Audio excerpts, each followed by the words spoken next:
Stylistically, I mean, the whole nine, the size. I think there's going to be a lot of strategy involved on both sides. I'm really intrigued to see how this fight goes because both guys have been down early in their last fight. So I'm interested to see how that goes. If one guy gets knocked out early, if the other guy is able to capitalize and finish it there, you know what I mean?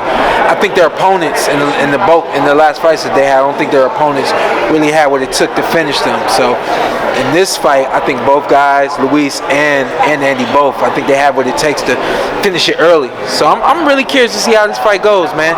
I think the card overall too, man. This is a pay-per-view card. It's flying under the radar. What do you think about Ryo and Pitbull, and then Abner, of course, coming back? Yeah, I mean, everybody loves the Pitbull. Abner's coming back, which is just mind-blowing when I seen the announcement, you know what I mean? So he looks good, he looks happy, and here's the interesting thing, you know, he's been off for about like 4 or 5 years, and the interesting thing about that is you can go away and it could be good for you, you know what I mean? The time off can really be beneficial for you, you know what I mean? So obviously that remains to be seen. How you spend your time off, I think obviously makes a huge difference, but I'm hyped to see Abner in the ring. Now, do you think Pitbull and Ryo could be a future fight because they've been fighting on the same undercards? Do you feel like that's what you've been setting up for? I don't think it's a future fight in terms of I don't think it's going to happen next year. I don't think it's going to happen soon. I think Pitbull's a little further along than Venezuela, and I think I think that the people that are doing things for him, I think they know that he's further along and they shouldn't be looking back for a younger guy who's undefeated.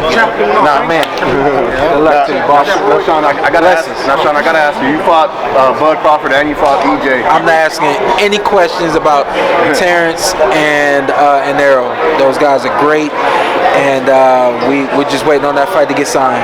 Everyone's saying November 19th. If you have to pick a winner, who you going with? I just told you I wasn't answering no questions. Is there something brewing that you heard about? No, not at all. With those two guys, no. But the rumors are November, but the rumors were October, weren't they? Yeah.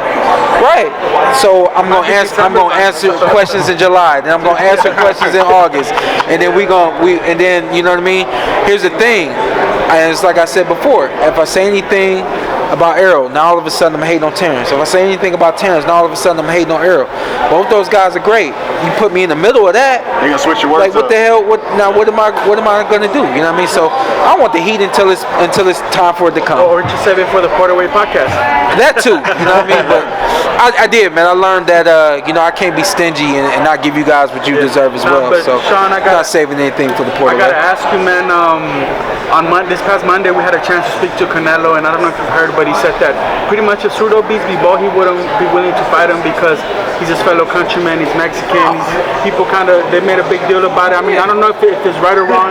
That's why I'm asking for your opinion. Where would you stand on Canelo deciding not to fight a Mexican moving forward? Because there's Zurdo, there's Munguia, Benavidez has Mexican. Yeah. I mean, hey, once upon a time, me and Terrence said we weren't never gonna fight. You know what I mean? That was once upon a time. Just the thing just kind of changed and evolved. You know. So today, that's how Canelo feels. I was surprised to hear that, like coming from you. But then quickly I reminded myself, like, hey, you've been in that position before too. You know. So maybe things have changed. But if not, I was in that position, so I do understand it and I do respect it. You know.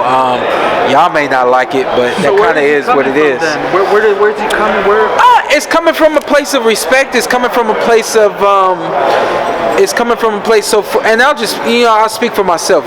For me, it just came from a place of me knowing Terrence and feeling like that's my guy, and I just don't want to get in the ring and have to hit my guy. And then for me, it just became a thing where my guy is the best guy out there, so I got to fight the best guy, you know. So I really did, man. I put aside, any sentiments I had for not wanting to hit him, not wanting to prepare for him, not wanting to look at him as an enemy or anything like that at all. And I don't know if that's something that Canelo can do. I do to a degree. I do think that it's interesting that he's saying, "Hey, that's my fellow countryman.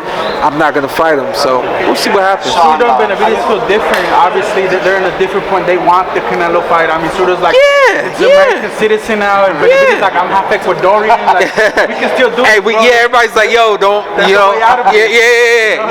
Yeah. As they should, you know. They should, you know. Even same time, like it came to a point where I was like, I want to fight you, and Terrence was like, "Hey, bro, nah, like, what did we talk about?" And I'm like, "It's you it, you know." Yeah. So both those guys is like Zurdo and Benavidez is like, "Hey, don't forget, like, this is a game, this is a fight game, you know what I mean? So we in here to get the best, you know." So we'll see what happens.